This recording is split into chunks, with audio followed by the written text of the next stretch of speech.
Fala, meu povo! Beleza?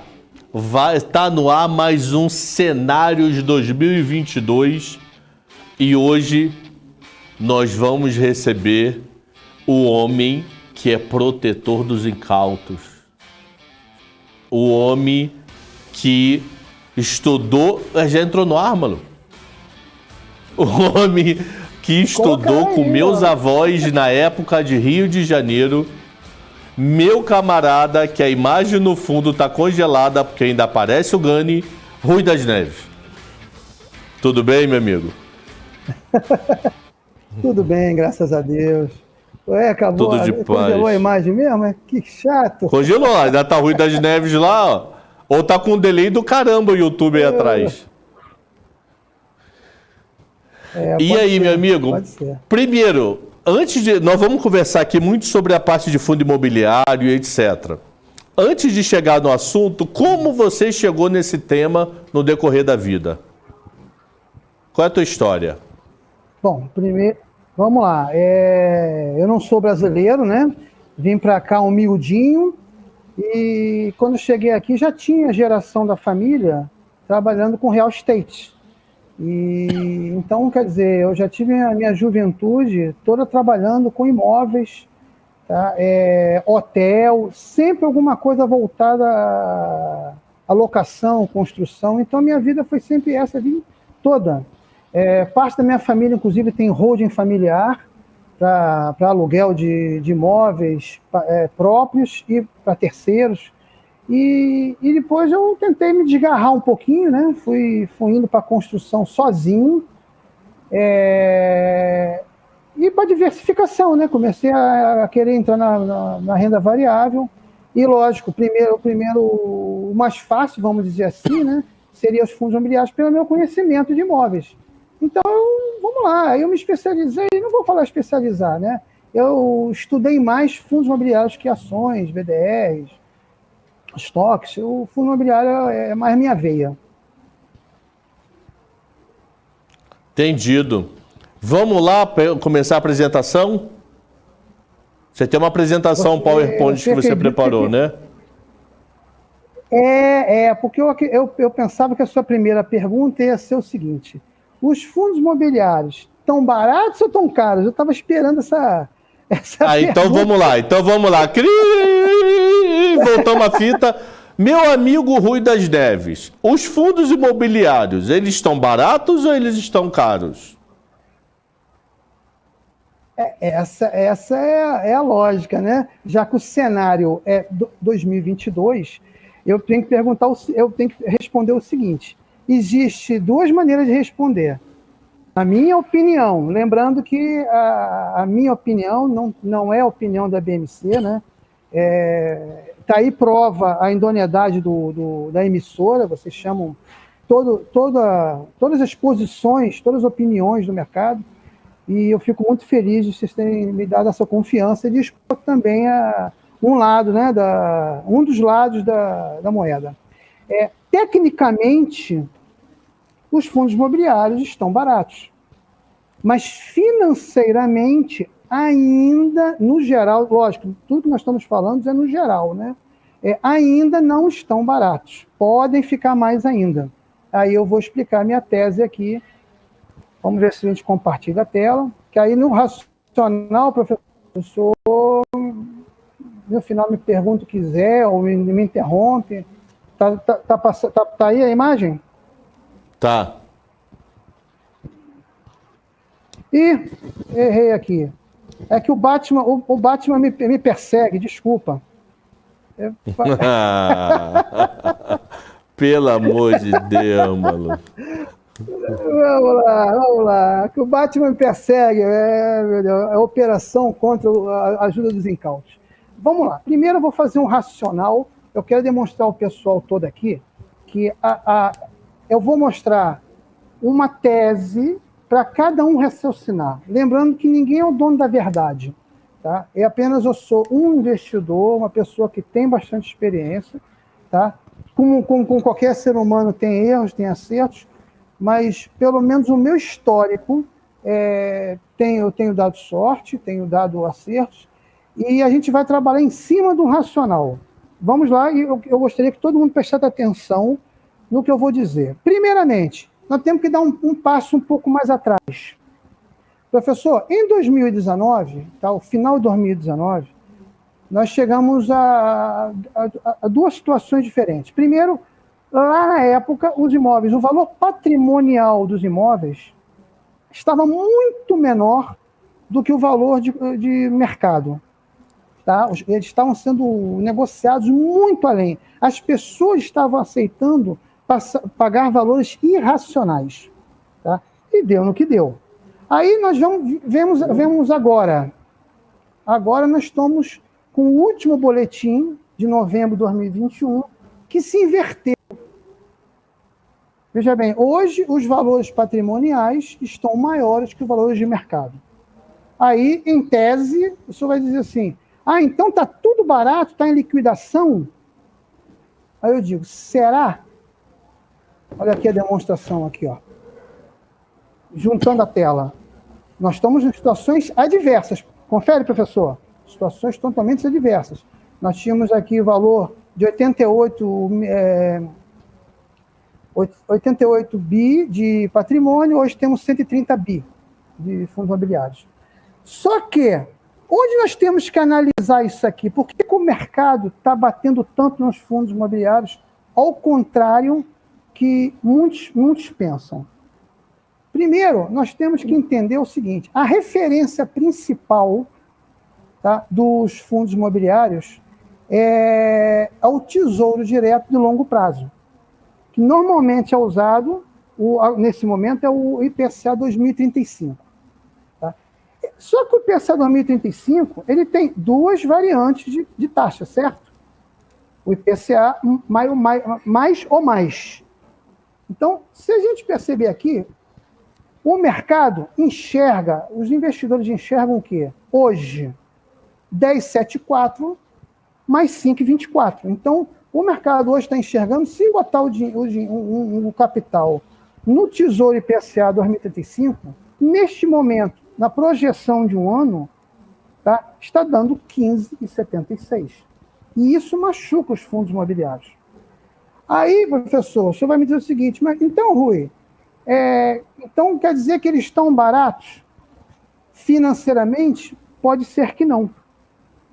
Porque o mercado, tá, dos fundos imobiliários, ao contrário que todo mundo pensa, tá, na minha opinião, tá, de uma maneira romântica, se compara os imóveis entre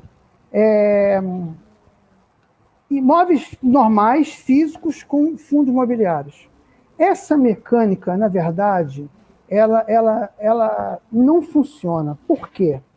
Nos fundos imobiliários, o valor intrínseco dos imóveis, tá, eles têm a variação normal, mas nos valores patrimoniais nós temos uma projeção, tá, normalmente é feito de 10 anos, e todos esses valores calculados com quedas com vacâncias, capacidade de realocação da região, tal, que todos aqueles cálculos feitos a valor presente se chega no valor patrimonial.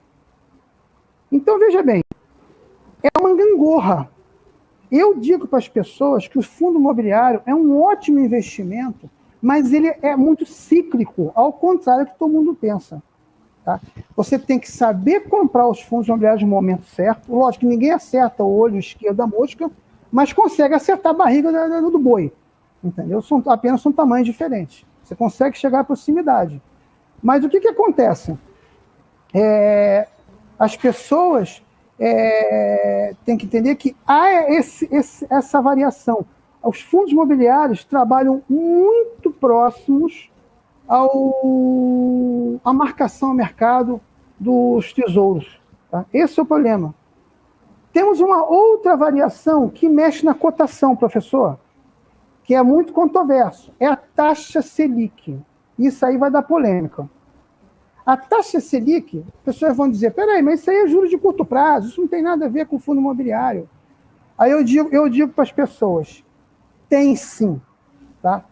O tesouro, ele faz uma correlação, tá, de patrimonial. Mas os juros Selic, os juros de curto prazo, eles mexem muito, professor, no volume de negociação. E nós sabemos que volume de negociação, tá? Pressão vendedora faz subir, faz descer cotação, e pressão compradora faz subir cotação. Então, as pessoas, quando vão investir, na verdade, elas vão atrás de quê? De taxa de juros. Gente, todo investimento que for, todo, ele tem a correlação com juros. Então, não adianta a pessoa achar que o fundo imobiliário vai ser bom a vida toda, porque ele é cíclico. Porque se os juros sobem, a cotação cai. Se os juros caem, a cotação sobe. Isso, imaginando o mesmo rendimento que ele imaginando que ele não tivesse variação, tá? Essa gangorra em cima dos juros de longo prazo, casado com um percentual da Selic, faz essa variação. Então, a gente tem que comprar quando? Tentar comprar quando está barato. Não adianta comprar quando está caro, que você vai ter perda patrimonial. Tá? Aí o senhor vai dizer para mim, professor, essa correlação não existe. Tá? Então, eu vou usar um exemplo aqui, por exemplo, de um material de uma própria gestora de fundos imobiliários, que não faz sentido eu colocar aqui qual foi. Tá? Ela fez uma correlação aqui. A gente tem que entender que Excel ele pode ser feito tudo, né? Você pode fazer de uma maneira. E ele não deu um casamento aqui, mas eu achei melhor para as pessoas verem como existe essa relação, sim. Eu peguei imagens que são públicas de sites de informações diferentes para a gente não ter nenhum risco de manipulação de informação. Professor, isso aqui é um site, acho que é do site Poder. Poder 360. Sei o que lá, 360, né? É muito bom. Eu não queria falar o nome todo. Mas não tem problema. Trabalho? E esse aqui é um material que eu achei no Investidor de Risco.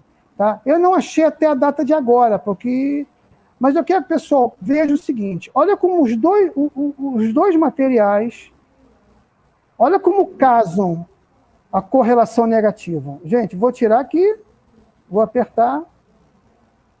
Aqui, ó. Tá dando para enxergar bem, professor? Tá, sim. Olha como funciona correlação. Então, não adianta a gente falar que é totalmente o tesouro de longo prazo, que ele tem sua relação sim, essa que é a oficial, essa que é em cima dos laudos, mas nós temos o mercado que é mais soberano. Entendeu? Então, isso acontece muito. Por quê, professor? Vamos lá, deixa eu beber um gole d'água. Deixa eu fazer uma pergunta. E quando você bebe um gole d'água, eu faço a pergunta. E quando você bebe, eu faço uma pergunta. Essa teoria vale tanto para fundo de tijolo como para fundo de papel? Da relação de juros? Para todos. Sendo que, sim, porque todos os ativos, eles correm atrás de juros. Todos. Sendo que o que vai variar é que o rendimento de papel, em geral, ele é mais linear. Tá? Até pela pulverização maior dos recebíveis. Tá? Os do tijolo, como tem normalmente, tá? Até pelo tamanho da nossa indústria, tem menos.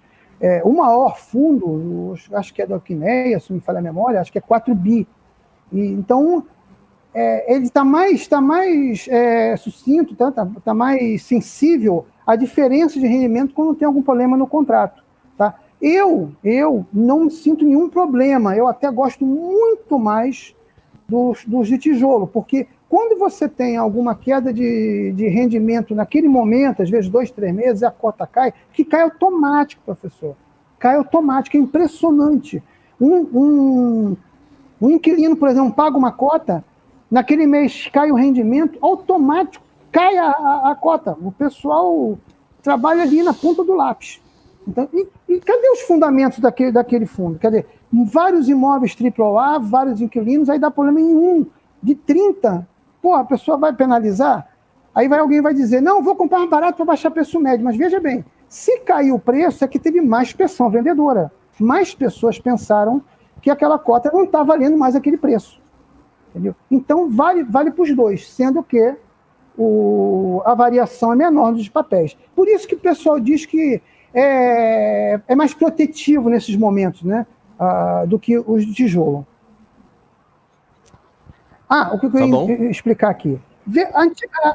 Algum tempo atrás, alguns anos atrás, nós tínhamos muito menos investidores e muito mais técnicos, porque como tinha menos, não era muita gente que conhecia os fundos imobiliários, então tinha menos variação do que hoje. Mas mesmo assim, aqui em cima, eu demonstrei um corte, tá, de 2010 a 2018. Então, são 8 anos, não é um corte pequeno, certo? Mas veja bem, professor, eu vou fazer uma observação. O senhor veja que foi aumentando os investidores. Quando chegou em 2013, quando as cotas começaram a cair, saiu até investidores. Veja aqui, 101 foi para 93, para 89. Aí eu chamo todo mundo para analisar. Alguém com sã consciência acha que este crescimento aqui é orgânico dos últimos 3 anos, principalmente pós-eleição, 2018 para 2021? Isso aqui não foi orgânico. E isso aqui não foi o pessoal estudando, entendendo que os fundos imobiliários eram muito melhores que renda fixa. Não. Eu entendo que o pessoal caiu, a maioria caiu de paraquedas, ou caiu porque tá todo mundo colocando, porque a renda fixa não está dando nada. Aquela famosa frase antiga, né? Que até 1 ano atrás a renda fixa morreu. Não morreu, nunca vai morrer, porque é a referência de tudo, né, professor? Aí, sim, vamos em cima do material aqui, já está acabando, que saiu no último semestre de 2021, do perfil dos investidores. Crescimento absurdo. Eu quero que o senhor perceba a média de investimento do ticket do pessoal caindo. Isto aqui não é nenhum tipo de preconceito, nem nada, é apenas um fato que as pessoas foram entrando com muito menos dinheiro. E pela lógica, pela lógica óbvia, quanto menos dinheiro, tem uma correlação com menos conhecimento econômico. É a pessoa que saiu da poupança, os mais avançados um CDB do bancão, e acabaram caindo para os fundos imobiliários. Perceba aqui que o ticket caiu de 40 mil de média para 6 mil de média. Agora, professor, tudo que eu falei, eu fiz uma mistura. Olha que legal aqui esse trabalho, para as pessoas entenderem. Olha a correlação aqui de investidores, o saldo mediano caindo. O último relatório desse foi primeiro semestre, gente, que com certeza, com essa evasão de dinheiro que está saindo dos CPFs, isso é público, qualquer um sabe que está saindo muito dinheiro de CPF da Bolsa e está entrando gringo. Isso aqui com certeza baixou. Isso aí é só esperar lá para janeiro, fevereiro, que esse novo relatório deve baixar para 4, 5 no máximo. Mas veja bem a relação dos juros. Aqui, 40 de médio.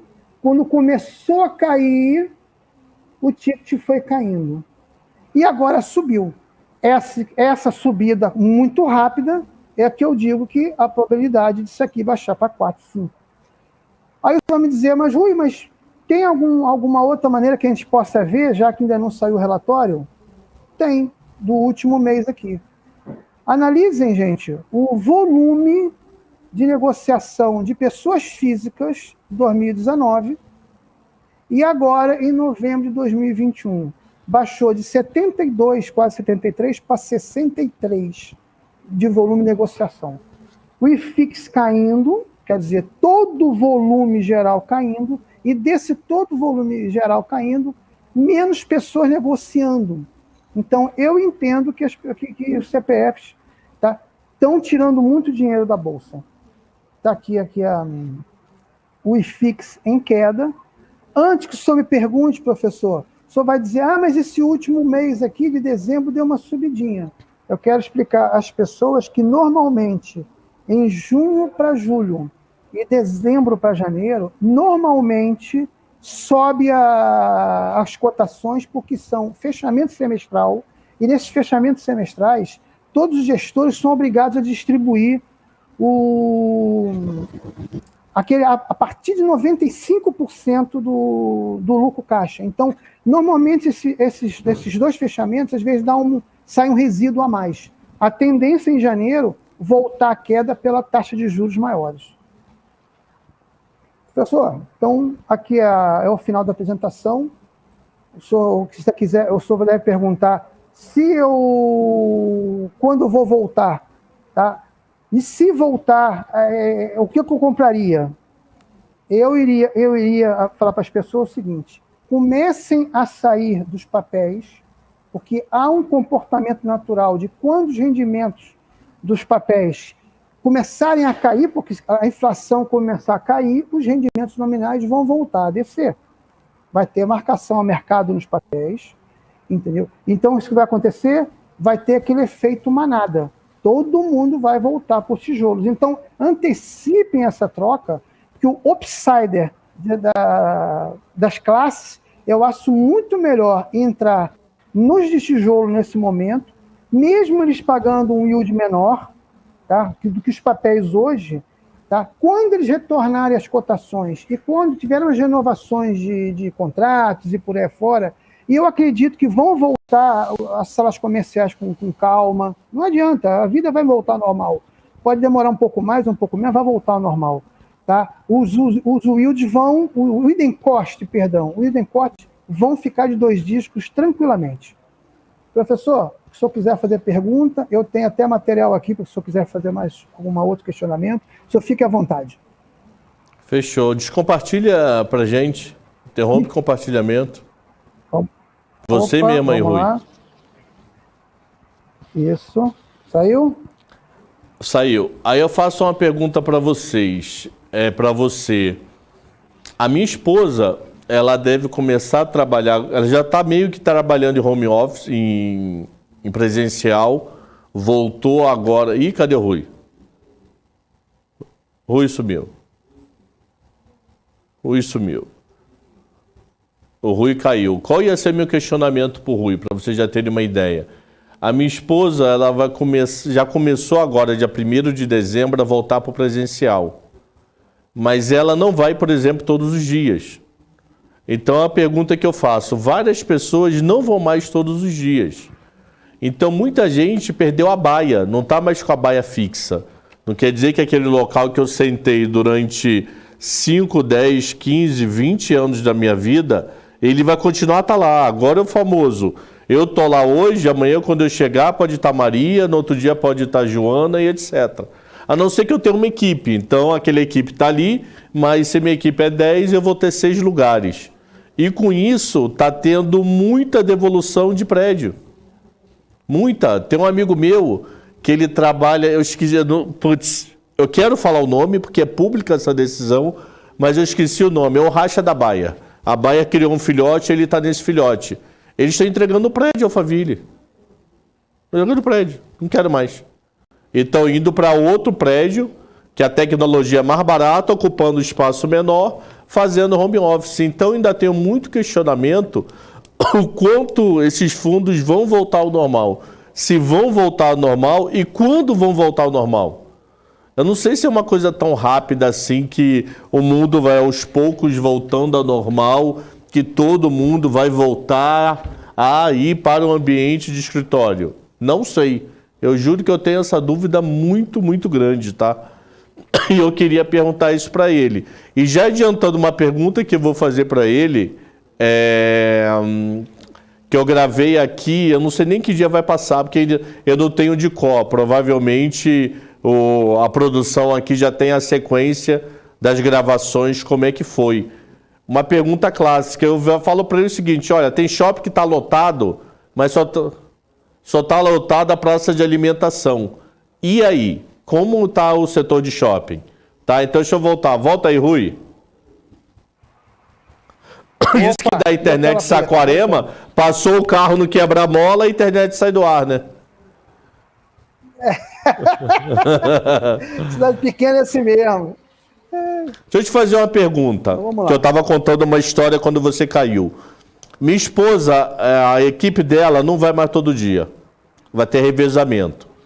Então vamos imaginar que de 10 lugares ela só vai precisar de 6, sempre existindo. Porque no revezamento sempre, sei lá, 40% da equipe está em casa. Então um grupo vai segunda e quarta, outro terça e quinta, Y. Isso pode ser um novo normal para muita empresa.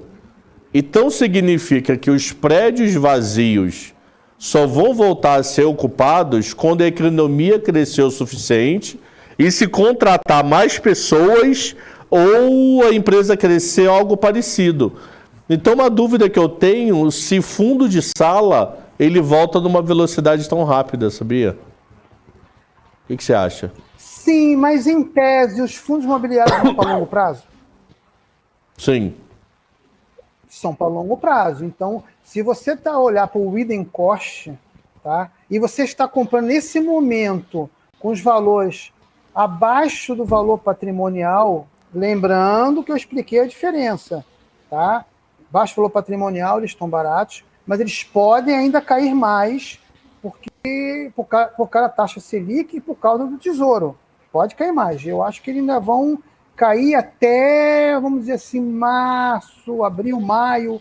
Depois eles vão começar a recuperar. Então, você comprando agora e olhando para longo prazo, professor, tá? Eu não vejo nenhum problema aguardar um pouquinho. O problema é que é a falta de comportamento das pessoas.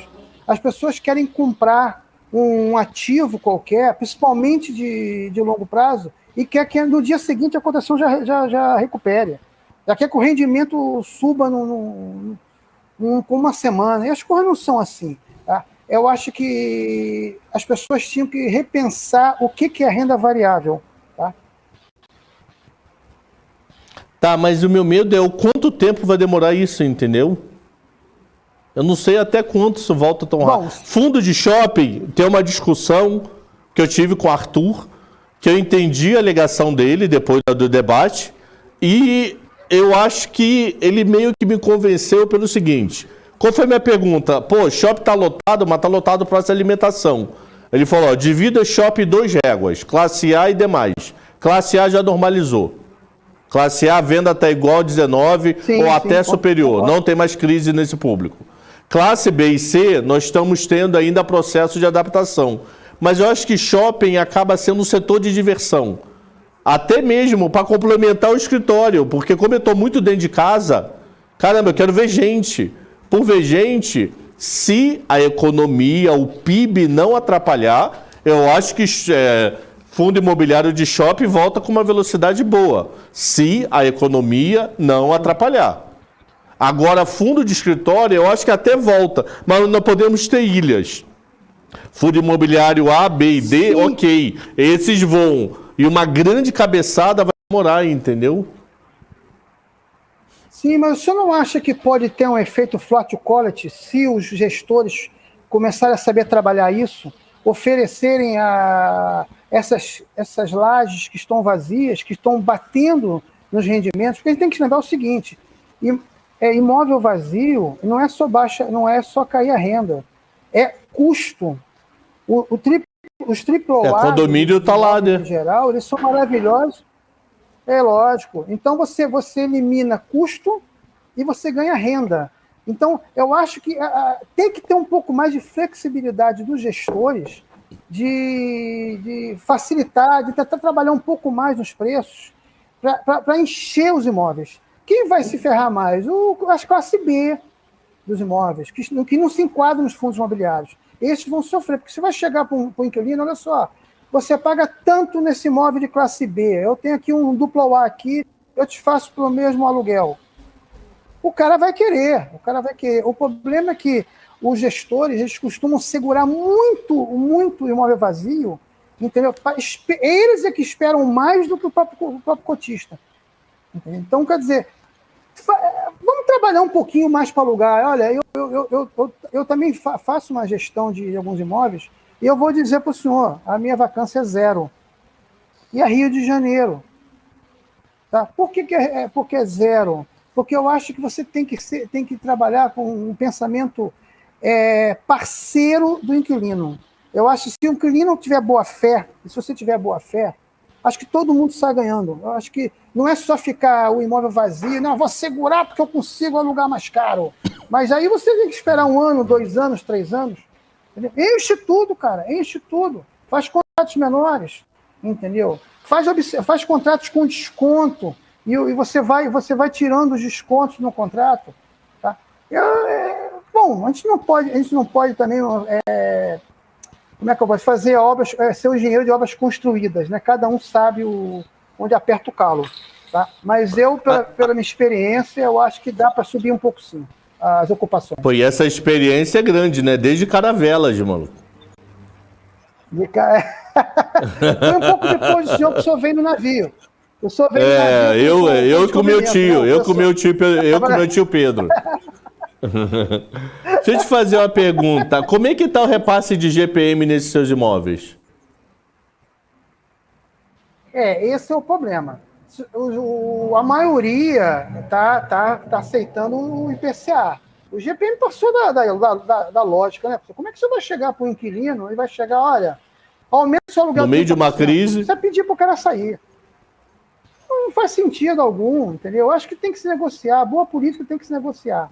Tá? Agora, a gente tem que lembrar o seguinte, os papéis, tá, já é renda fixa. Tá? E a gente tem que entender o seguinte, os fundos imobiliários de papel, tá, infelizmente, eles não passaram todo o IGPM. Por quê? Houve tanta subscrição, mas tanta subscrição, que foi colocado patrimônio para o fundo, né, recebíveis para o fundo, com cap rates menores, tá, acabou que se diluiu essas rendas e não chegou IGPM no pessoal. Tá? Há um grupo muito grande que reclama disso, entendeu? Mas nos imóveis não conseguiu se repassar, tá? E nos papéis a sua maioria não conseguiu por causa das subscrições. Não, por quê? Porque a subscrição entrou muita grana, por quê? Porque, por exemplo, vou dar um exemplo básico, tá? Você tem uma carteira dentro do fundo que paga 7% de cap rate, tá? Entrou com 7%. Você faz uma subscrição de 50%. Aumenta 50% o tamanho, que fizeram muito isso, que eu sou totalmente contra, eu acho que tinham que aumentar os fundos organicamente. Aí o que acontece? Você bota um material de recebível, ou até imóveis de tijolo, que a operação entra com 6, o que vai acontecer? Ele vai empurrar, vai pressionar o rendimento para baixo, confere? Então, se você faz uma subscrição e você recua a renda, não adianta ter o aumento de GPM e tudo mais, que você acabou sendo comida na diluição financeira. As pessoas confundem muito diluição financeira com diluição física. Eu estou pouco me lixando se eu vou ser diluído uma diluição física. Poxa, eu tenho 0,00001 no fundo de um bi.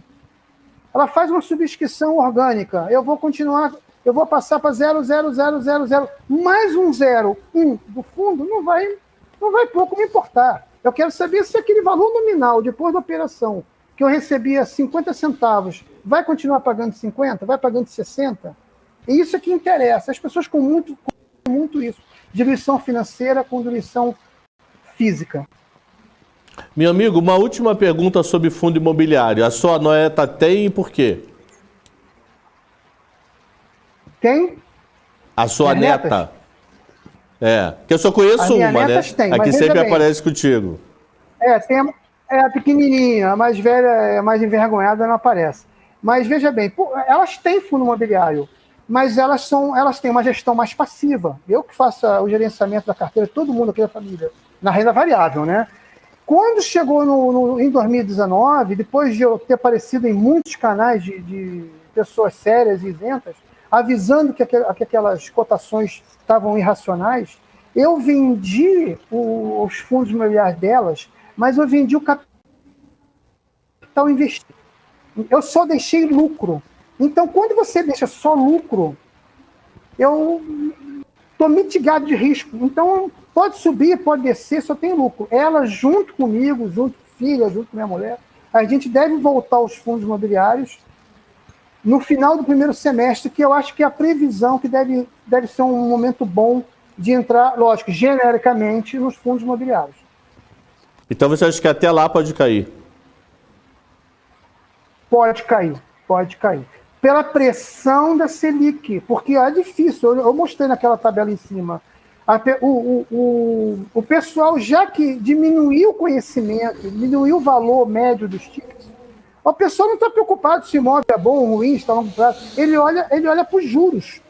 Então, se a Selic vai subir, se a previsão de Selic subir mais para 11, ela pode, quem vai garantir, o Brasil incerto, quem vai garantir que até lá a Selic pode ir para 12, 13, como uma pesquisa no Bloomberg que está dizendo isso. A pessoa vai olhar, meu fundo paga 8, 9. Poxa, mas o meu CDB do banco vai pagar 15, 16. Ele sai, aí é mais fluxo vendedor. Entendeu? Então, eu acredito que, genericamente, janeiro, após fechamento semestral, os fundos ainda devem cair um pouco mais. Não é errado, tá, professor? Quem quiser ir o preço médio todo mês, não é errado, é questão de técnica, né? de perfil. Eu prefiro ser um pouco mais arrojado, um pouco mais sniper. Mas não é errado a pessoa que todo mês compra lá seu pouquinho. Ele não vai errar, apenas não vai ter, como o próprio Saravalli mesmo diz, né? Não vai ter os lucros mais exponenciais. Ele usa muito essa palavra exponencial, né? Vai ser um rendimento medíocre. Mas não está errado, tá? Não vai estar errado. Meu amigo, poxa, muito obrigado aí pelo aceite, pelo bate-papo aí entre nós. Gostei bastante. Eu que fico orgulhoso aí da confiança de vocês me colocarem aqui para dar uma opinião. E é um lado da moeda, né? Eu gosto muito do fundo imobiliário, defendo muito o ativo, tá? Só que não entende, pensa que eu falo mal de fundo imobiliário, ao contrário, eu defendo muito, tá? Eu brigo, eu não gosto, é quando as gestoras, as manobras que são feitas, prejudicam nós, minoritários. Se não prejudicar, é um investimento fantástico, entendendo que é cíclico. Pessoal, é cíclico. Tudo procura juros. Fechou. Vamos lá, rapidinho, as 3 perguntas de sempre. Um livro que eu não posso deixar de ler em 22. Opa! Eu sempre leio. Eu sempre leio, mas eu sempre falo para as pessoas lerem. Pai rico, pai pobre. Eu falo para as pessoas, falo o seguinte, pega o seu filho, leia 1 capítulo, 2 capítulos na frente. Sente com eles e discuta os capítulos. Tá? Eu acho que é um dos melhores livros para a educação financeira dos jovens. Já teve indicação aqui também em outros programas. Uma pessoa que você quer conversar, que esteja viva e você nunca tenha conversado em qualquer lugar do planeta. Não vai ter barreira da língua. Que pessoa seria? E por quê? Ai, meu Deus do céu. Nassim Taleb. Eu acho o racional dele espetacular. Entendeu? Eu não falo o livro Cine Negro, porque eu sei que há uma dificuldade cultural de muitas pessoas para lerem, que não é uma leitura fácil. Tá? Por isso que eu não indico para as pessoas lerem quem não tem conhecimento nenhum de economia. Mas o racional dele é espetacular. Fechou. E a última pergunta. Levaria você para conversar com a minha turma com alunos com 18 anos de idade. Qual a principal dica de vida que você daria para eles? Não faça nada só porque o famoso todo mundo está fazendo. Tenha personalidade. Analise antes de fazer. Mas todo mundo está. Dane-se. Eu falo isso aqui em casa. Tenha personalidade. Em tudo. Tudo. Desde bebida, tóxico, economia, profissão, tudo. Entendido. Fechou. Então, meu amigo, poxa, muito obrigado aí. Feliz demais. E voltamos, povo. Desculpe qualquer problema técnico. Relaxa, acontece. Desculpe qualquer problema técnico, professor. E o cara deve estar ali de calção para ir para a praia, de blusa social e blazer. Não tô não. Não tô não. É que não deu para ver. Eu tinha aqui um papel colado na parede aqui. Jogo da velha, Cabral de blazer, mas não deu para ver. Em cima não deu. Opa, não dá para ver aqui, não dá para ver. Tá ali, ó, tava ali. Ah, não deu. Não deu pra Tiraram. ver. Cabral de Blazer. Então, meu amigo, Professor, muito obrigado. um beijão pra todo mundo, um beijão pra todo mundo da BMC. Falou, obrigado, meu amigo. Um abraço. Esse foi o cenário de hoje com meu camarada Rui das Neves, aonde nós falamos sobre fundo imobiliário. Ele ainda está levemente pessimista para o primeiro semestre do ano que vem. Então amanhã Cenários volta. Não sei quem vai estar no ar, porque eu já gravei quase todos. Falta gravar um ou dois agora à tarde, eu não lembro direito. Então amanhã Cenários volta gravado, não vou estar aqui ao vivo. Hoje é meu último dia do ano aqui na BMC. Estarei entrando agora literalmente de férias e volto na segunda-feira, dia 17 de janeiro. Então, povo, um Feliz Natal, um excelente 2022 para todos vocês e até dia 17. Um grande abraço.